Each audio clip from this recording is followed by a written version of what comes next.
Let's do it, y'all. Okay, y'all. We got we got the Midwest in the building today. Yeah, St. Louis here. And he in a good mood, so this is gonna be a good interview. Yeah, always. Yeah, we got the Midwest. We got St. Louis O's, one part of the St. Lunatics. Please welcome my boy, Murphy Lee. Murph, what up, man? How you doing? I'm good. I like when guests are in a good mood. It put me in a good mood. Oh man, you gotta be, man. We up, ain't we? Absolutely. We on the right side of the ground. We breathing. We healthy. It's nothing to be mad about. Yeah. All right. Let's take it to the beginning. Everybody know you from St. Louis. Everybody know you from the Midwest. But what part of St. Louis you from? I'm from a place called U City, Missouri. It's in St. Louis, like the middle of St. Louis. It's called University City. It's a special place in St. Louis. Everybody know about it. And some of the greatest people come from that place. Some of the greatest people, like what? Like who? It don't take people to be famous to be great. I'm talking about the greatest humans on earth come from that area. You know something? I like that correction right there. Because you did right. It don't take no money, no stature, nothing to be great.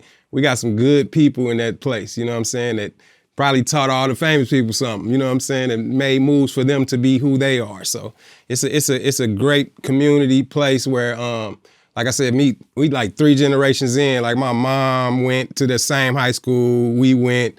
Then some of our nieces and nephews, our kids went to that same high school. So it's a great place. Oh, I love that distinction, and I love how highly you speak about where you come from, my brother. That's dope. Oh yeah. That's dope. Okay, so you know something? I actually have seen you in interviews before, and you said that you was raised by your grandpa. Actually, you mentioned your granddad specifically. That's Big Murph. Got you. Where was your parents in the mix of this? My daddy, I probably ain't seen him since I was like 4, so I don't remember him at all.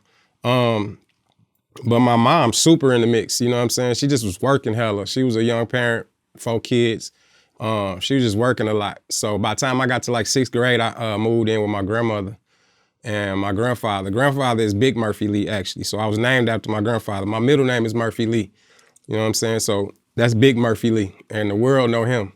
Like St. Louis, like he's the airport king. Like he did some big business in St. Louis where a lot of people know him. So when I go to the airport, they be like, "Hey, how Big Murph doing? How Murph doing?" You know what I'm saying? They love to call me Murph now too. They be like, "Murph, how Big Murph doing?" So yeah, my grandma and my granddad was some cool humans to be able to take me and my big brother in and just love on us like they did. You know what I'm saying? Like it was a lot of freedom. Hella freedom. Like it started off come home when that street light come on. You know what I'm saying? I'm from that era. But eventually it was like you almost didn't have to check in. I know you okay, because I know who you hanging with. I know what you're doing, but it was a lot of, string to be able to go do what you need to do. So we lived a great child life, man. Childhood was amazing at my grandparents' house, because it was discipline, but at the same time it was freedom to be able to grow up. So by the time I was 18, I was ready for the world. I moved out immediately when I graduated. You know what I'm saying? So that's what they prepped us for, to be grown folks, to have a mailbox. Got you. I know you said your father hasn't been in your life since 4 years old. Do you have any contact with him at all? I have an older sister I found in like a Jerry Springer type of way. When I was like 14, she came into our life and was like, "I'm your sister." I knew I had a sister when I was younger, but I didn't know she was my older sister. And so we kind of keep in contact like that, because like when I got married, she tried to hand me the phone. "Your dad want to speak?" "No, he don't." He want to speak to you. "Hey, send me some pictures." "What? Send you who? What I'm sending you some pictures for? You ain't got a picture of me. What you want the picture of that for?" But nah, but yeah, it's no hard feelings though. Me and my big brother, Keywan, he's in the St. Lunatics also. We got the same mama, same miss and daddy. Got you. Okay, I was gonna go there. So Keywan is literally your blood brother. Yeah, we 3 years apart, 4 years apart. Okay, so when you said that you moved in with your granddad and grandma and your big brother, he was already. Gotcha. I was over there with my mom, with my little brother and sister. You know what I'm saying? Taking care of when she go to work, I'm watching them. You know what I'm saying? I lived my summers like that for a while, and then when I got to 6th grade, was more into the, the girls and the get out and go do some stuff, wanted to hang with my big brother and all that. So I moved to my grandmother's house. Also, my neighborhood where I was at started like getting hella bad. You know what I'm saying? I remember one summer I went to Chicago and that's when the GDs, it just started going. I was Southside Wild Hunteds. That's how our whole family is from Chicago, moved to St. Louis. So we straight up and down. It just got one summer. My last summer, I was probably about 10 or 11 years old. That was my last summer of going up there for whole summers. It started getting crazy. It started getting like Colors been came out, but it started gang banging, started being heavy. I started noticing my cousin, like if he miss a meeting, they come around and jump him a little bit. You know what I'm saying? Like you supposed to be at the meeting and all that. They start getting serious. I started seeing people, it just started being wild. And then when I tell you that summer when I got back to St. Louis, boy, the hats was kicked. Blood, Crip, it just got so heavy over a matter of like 3 months. I'm like, where has this been? I know we used to throw up our little blood signs, little Crip signs, when I was in 5th, 6th, 4th grade, like playing. It was more playing, just watching TV more so. But by the time I got back for some reason, that one summer, everything had changed. And that was going into my 6th grade life. And it was just too heavy. It was a heavy Crip side. It was just too heavy. And I know what I'll get into. You know what I'm saying? Like I know I'm out here. I'm hanging with the people, but they start getting super serious on the gang side. So I moved over to my grandmother's house. You know what I'm saying? I don't even know how it happened. It wasn't like my mom like, yo, go stay with your grandmother. It was more so I just want to go to school from that side. We all went to the same school now.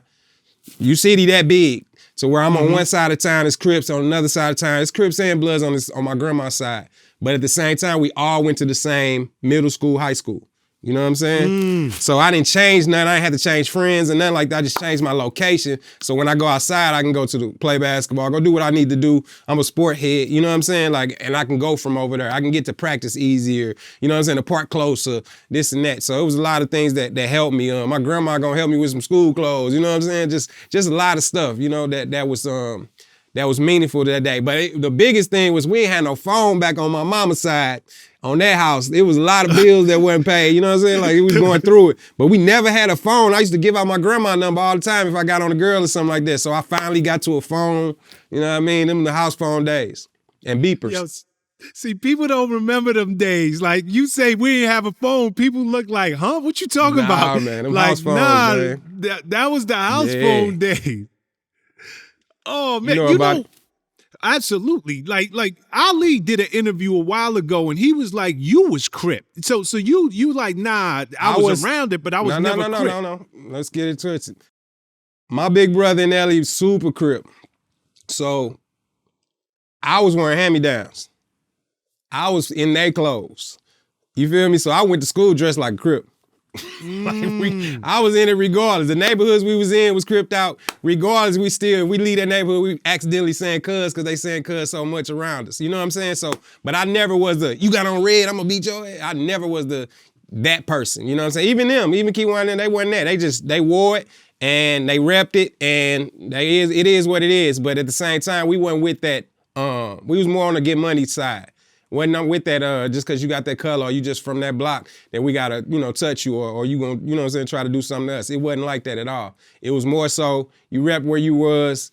If you got into it with that clan, yeah, them Bloods or them Crips got on you. You know what I'm saying? But if you was just, about your business, money, girls, you was chilling. You can wear what the hell you want to wear and still claim what you want to claim as long as you ain't out here like F the op types. You know what I'm saying? I'm not out here like, I don't like Bloods. You know what I'm saying? Like, so it wasn't like that. I had partners that was Bloods. I went to school with everybody, so it never was a thing like that. I wore red most of my elementary side. You know what I'm saying? And then our neighborhood turned blue.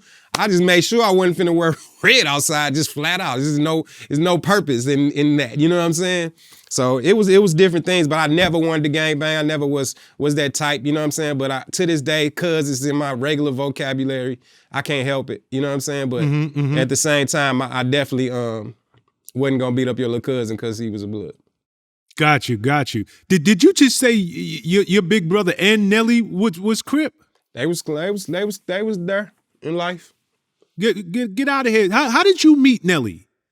They older than me, so it was being friends with my big brother. So them two was close. Yeah, they was close, very close. How old would you say you was when all y'all met? 4th grade. I was in the fourth. Oh, so literally you've been knowing Nelly your entire life, damn near. No, yeah, my entire life. No, this ain't no put together. This a family. His mama went to school with my mom. You know what I'm saying? It's what I tell you, City was so tight. His father stayed on the north side. That's where the Crip and stuff come from. When he moved over with his mom, that's when he met Kiwan. And from there on, it was like, dang, what? Your mama Rhonda? You know what I'm saying? Gwen. So now they know. Then City Spud is the other lunatic, Nelly little brother. And he literally, his mama went to school with my mama too. And his, you know what I'm saying? So all of them went to, all our uncles, you know what I'm saying? Everybody went to school together, and U City was just knit tight like that. So he came to the perfect place. Crazy. Yeah. Okay, y'all a legit family. Like this ain't no put together crew. No. This is legit. We a degree of separation from one another. We've been like rocking with each other since we was old enough to run outside, you know, play touch football on the street, all that. Yep. Exactly. Oh.